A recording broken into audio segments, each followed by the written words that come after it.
Bismillahirrahmanirrahim. Assalamualaikum warahmatullahi wabarakatuh. Kembali bertemu dengan saya.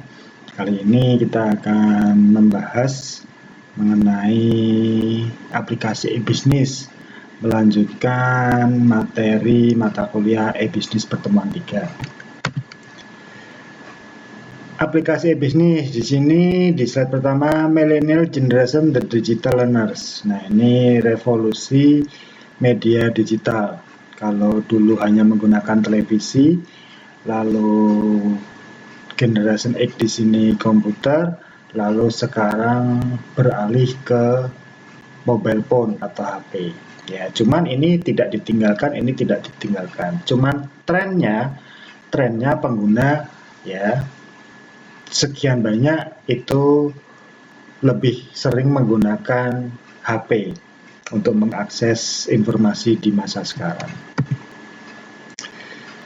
Revolusi komunikasi yang dulu menggunakan surat menyurat, ya ini bisnis surat menyurat bangkrut.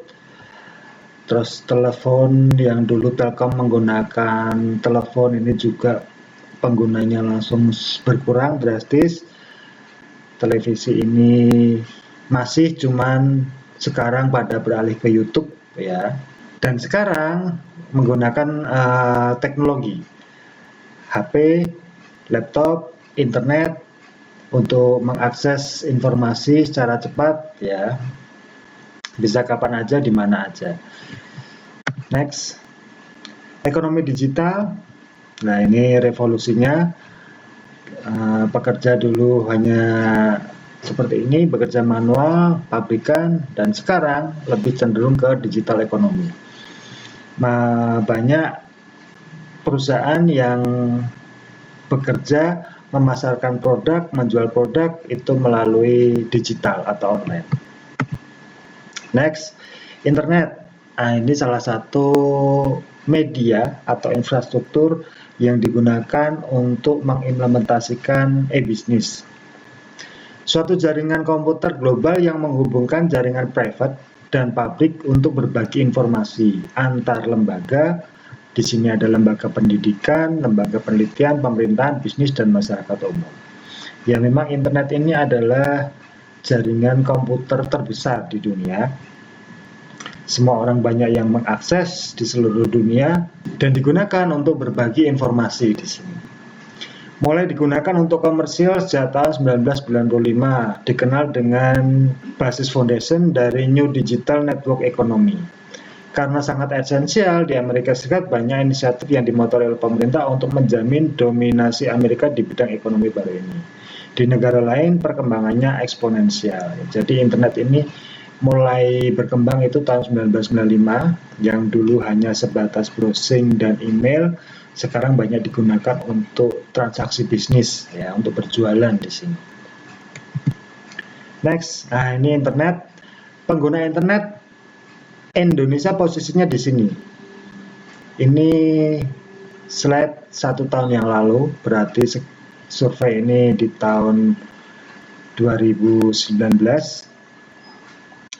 Aktivitas pengakses, nah ini email banyak digunakan ya, sekian, terus pembaca berita koran sekian, terus info produk sekian, untuk pembaca majalah sekian, chatting sekian, dan seterusnya. Kalau Indonesia ini yang pernah saya baca penggunaan internetnya rendah, cuman dia penggunaan sosial medianya tinggi ya dibanding negara-negara lain. Jadi bisa disimpulkan masyarakat Indonesia ini mengakses internet itu karena mereka butuh sosial media. Ya, entah itu untuk komunikasi, untuk kerja, atau untuk hiburan aja. Pembaca berita Indonesia nomor 1 di sini ya, survei 2019 dan seterusnya. Ada Malaysia, Hong Kong, Cina, Singapura. Terus tempat akses di kantor paling banyak. Kenapa di kantor? Karena mungkin ini internetnya gratis kalau di kantor ya. Di kafe sambil nongkrong, sambil ngopi. Di kampus ya, tertinggi nomor 3. Dan seterusnya. E-bisnis, penggunaan IT, khususnya teknologi jaringan dan komunikasi untuk meningkatkan cara organisasi melakukan seluruh proses bisnis. atau proses internalnya, merupakan interaksi bisnis dengan eksternal organisasi dengan memanfaatkan teknologi IT. Jadi e-bisnis itu adalah suatu rule bisnis perusahaan yang diaplikasikan melalui sistem, ya, sistem berbasis komputer untuk meningkatkan kinerja dari hulu sampai ke hilir. Jadi dari proses pengadaan bahan sampai produksi, sampai barang jadi, sampai penjualan, sampai nanti barang diterima konsumen, terus ada cacat produk diretur lagi dan seterusnya. Nah, itu adalah satu proses e-bisnis. Di dalam e-bisnis itu ada e-commerce. E-commerce itu merujuk pada pelaksanaan transaksi bisnis seperti pembelian dan penjualan secara elektronik. Nah, kalau e-commerce ini secara khusus, ya, khusus untuk pembelian dan penjualan.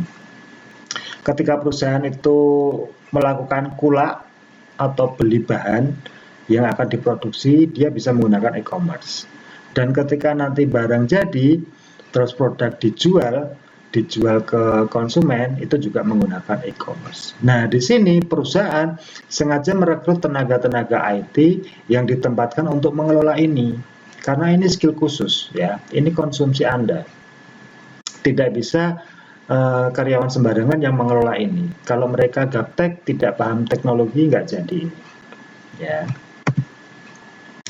Tradisional bisnis model versus e-bisnis model. Kalau dulu tradisional model itu ya kalau secara kasat mata seperti belanja di pasar, yaitu tradisional bisnis model. Ya, membutuhkan waktu, membutuhkan biaya untuk datang, terus pilih-pilih barang itu bisa 1 jam 2 jam lebih. Ya. Kalau e-bisnis itu kita tidak perlu kemana-mana. Ya, kita cukup dari kantor aja atau cukup dari rumah aja, kita bisa memilih produk, kita bisa cari barang, kita bisa mengakses kapan aja, tidak tergantung waktu, ya, tidak perlu riwa-riwi di sini. Next. Siklus penerapan IT dalam e-bisnis, ya. Teknologi dipakai hanya sekedar untuk proses otomatisasi dalam pengolahan informasi. Ya, di sini teknologi digunakan untuk pengolahan informasi. Teknologi bergeser ke arah upaya membangun konfigurasi rantai bisnis yang terintegrasi. Nah, ini supply chain management, salah satu bidang ilmu sistem informasi, ya, SCM. Itu proses dari awal perusahaan sampai akhir perusahaan, itu rantai bisnis. Peran teknologi sudah secara nyata mempengaruhi perubahan model bisnis perusahaan. Nah, ini ya, karena teknologi itu digunakan untuk meningkatkan kinerja perusahaan. Kalau yang semula dihandle oleh manusia itu kemampuannya terbatas, manusia itu bisa lelah, butuh pulang kerja, butuh istirahat. Kalau menggunakan teknologi, mesin, alat, komputer, ini dia bisa on terus, ya. 24 jam bisa bekerja. Server di kampus itu 24 jam nyala. Jadi dia tidak pernah mati. Cuman ya itu butuh ruangan yang dingin, AC-nya yang super dingin agar sistem ini atau server ini tidak panas. Ya, itulah peran teknologi di sini. Arsitektur aplikasi e-bisnis. Nah, ini diperhatikan yang simbol-simbol dulu. Di sini employees, posisi kita sebagai pemegang sistem, ya, pekerja sistem ini. Terus ada supplier di sini yang memasok bahan. Terus ada customer di sini atau reseller, ini yang membeli produk kita. Dan ini stakeholder, itu pengguna produk kita. Stakeholder itu masyarakat luas, ya, pengguna jasa, pengguna produk. Nah, dari employer ini dihandle oleh human resource atau SDM, sumber daya manusia. Di sini ada logistik, ada production, ada distribution. Ya, ini dari logistik itu bahan awal, terus diproduksi, terus didistribusikan. Nah, di sini ya, itu melibatkan supplier. Kenapa? Karena beli bahannya itu ke supplier. Ya. Distribusi barangnya itu juga melibatkan supplier. Nah, inilah yang disebut dengan rantai pasok produksi di suatu perusahaan atau supply chain management. Dari sisi bawah di sini reseller, customer, ini menjual produk bisa ya. Terus di sini ada tim marketing, standar perusahaan, ini sales, ini juga standar perusahaan, dan customer service. Customer service itu yang tugasnya merawat konsumen. Jadi perusahaan itu jangan cuma menjual tok, tapi juga harus memberikan layanan ke perusahaan. Banyak ini ya. Di setiap kantor rata-rata ada customer service, di perbankan ada, di perusahaan telekomunikasi ada. Ya. Nah, di tengah-tengah di sini adalah ada decision support system, ya, aplikasi untuk pengambilan keputusan. Nah, di sini manajer ini, manajer, direktur, ya, yang mengontrol jalannya semua proses bisnis perusahaan. Dia menggunakan semua komponen untuk pengambilan keputusan.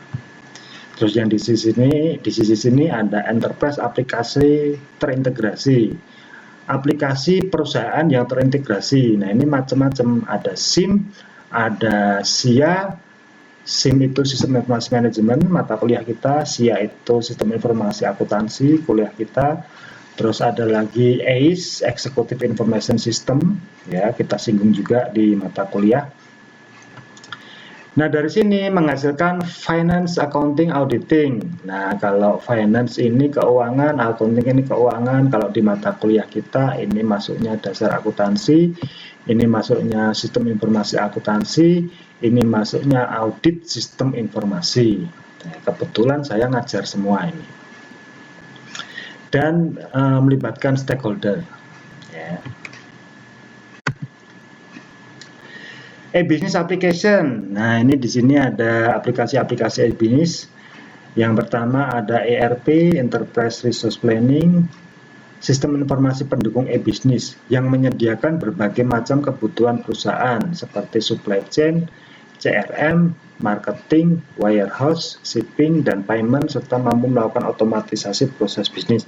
Ini aplikasi yang terintegrasi, di dalamnya itu ada kebutuhan enterprise ya. Ini macam-macamnya. Yang kedua, CRM, Customer Relationship Management, sistem kustomisasi real time yang memanajemen customer dan melakukan personalisasi produk dan service berdasarkan keinginan customer. Nah, di sistem ini ya itu hubungannya dengan customer, yang menampung masukan-masukan customer, keinginan customer, komplain customer. Nah, itu di sini CRM.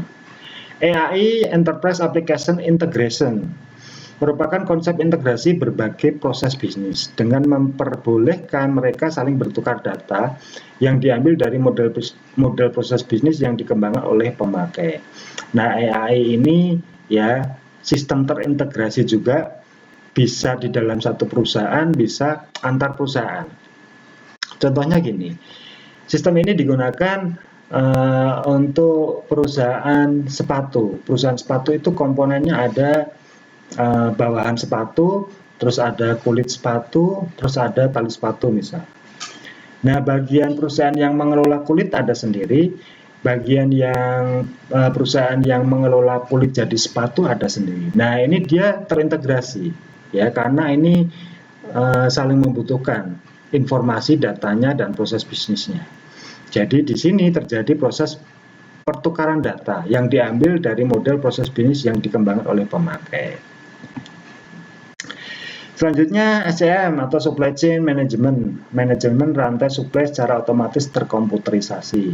Seperti yang sudah saya jelaskan di sini, Supply Chain Management itu rantai pasok, proses dari awal sampai akhir di suatu perusahaan enterprise. Ya.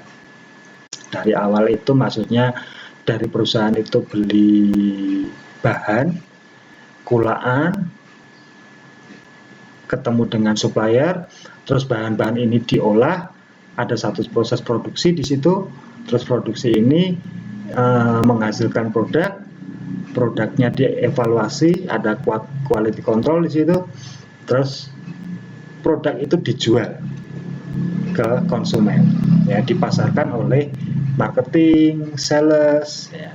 Nah, setelah produk itu sampai ke konsumen, tidak berhenti di situ. Konsumen dirawat sama customer service. Ya, ada komplain, ada retur, cacat produk. Nah, semuanya ditampung oleh customer service. Ya.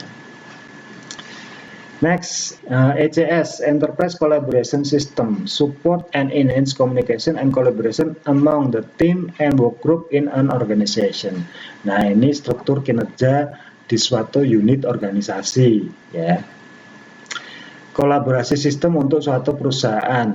Di sini sumber daya manusia digerakkan di dalam satu organisasi dari kepala unit sampai ke level bawah untuk semuanya bekerja sesuai dengan SOP atau standar operasional prosedur perusahaan. Next, sales order. Di sini ilustrasi pemesanan barang.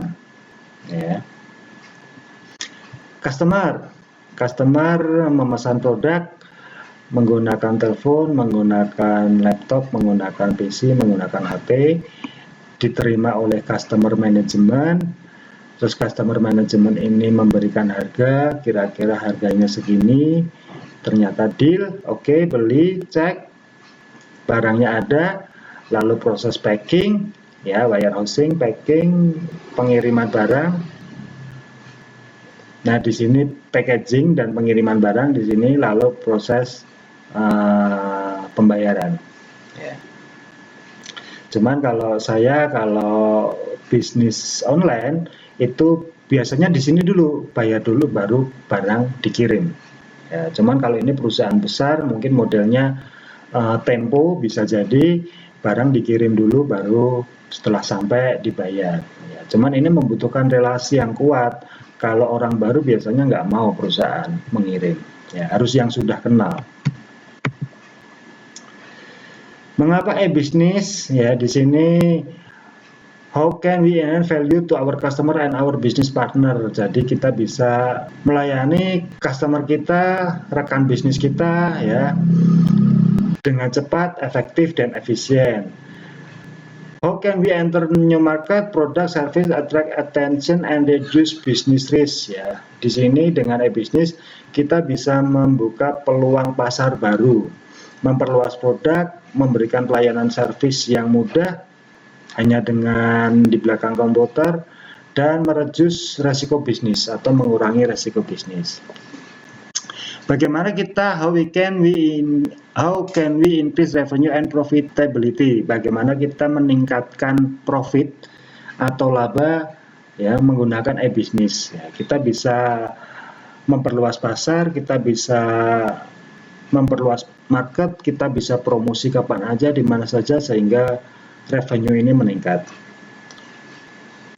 How can we sustain enhance competitive advantage? Bagaimana kita bisa bertahan pada kondisi yang kompetitif antar produk, antar perusahaan? Bagaimana bisa mempertahankan konsumen untuk tetap belanja di tempat kita, dan seterusnya. Ya.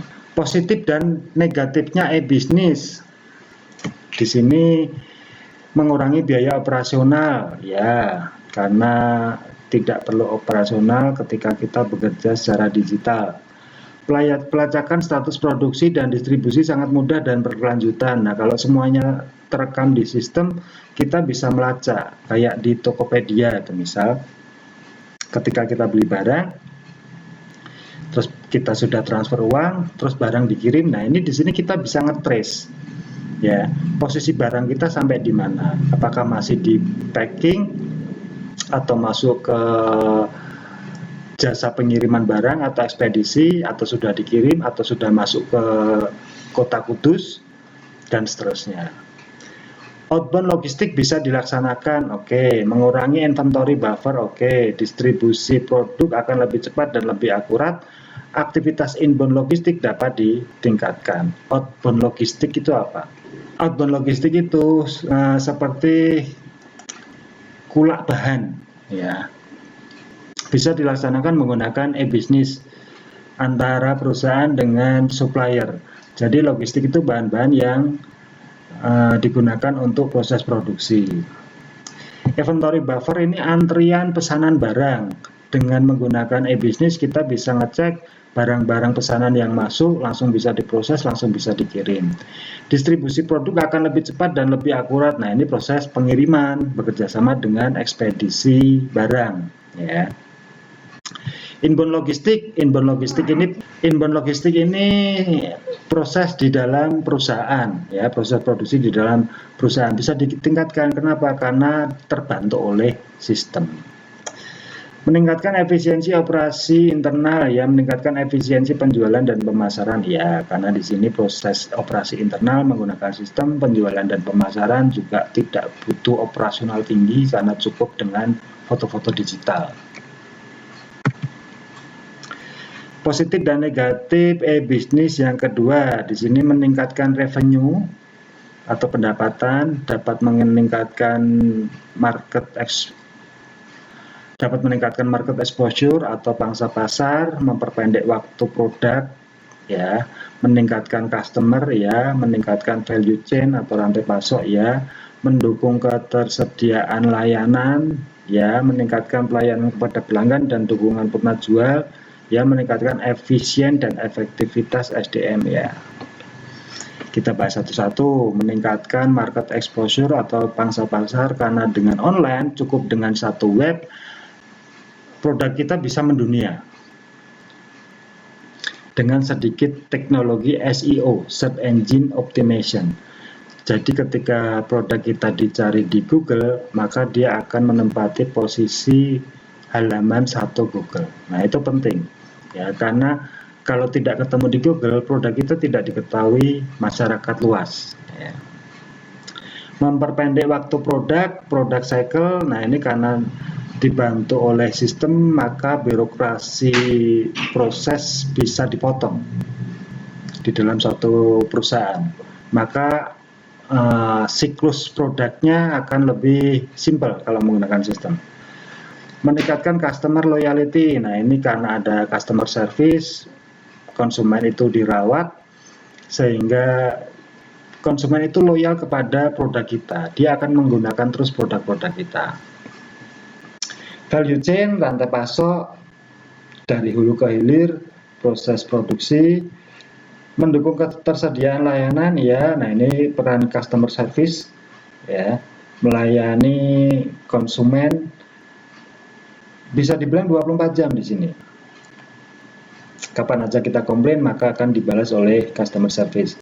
Meningkatkan pelayanan kepada pelanggan dan dukungan purna jual. Nah, ini customer service lagi, pelayanan kepada pelanggan. Meningkatkan efisiensi dan efektivitas SDM, ya. SDM bisa bekerja lebih efisien dan efektif, tidak boros kertas kerja, tidak banyak membuang waktu karena semuanya terekam oleh sistem dan terbantu oleh sistem informasi berbasis e-bisnis. Negatif. Nah, di sini negatif, pencurian informasi rahasia yang berharga, ya, karena kita berbasis internet, ya. Kehilangan kesempatan bisnis karena gangguan pelayanan. Nah, ini sudah pernah kita bahas minggu kemarin.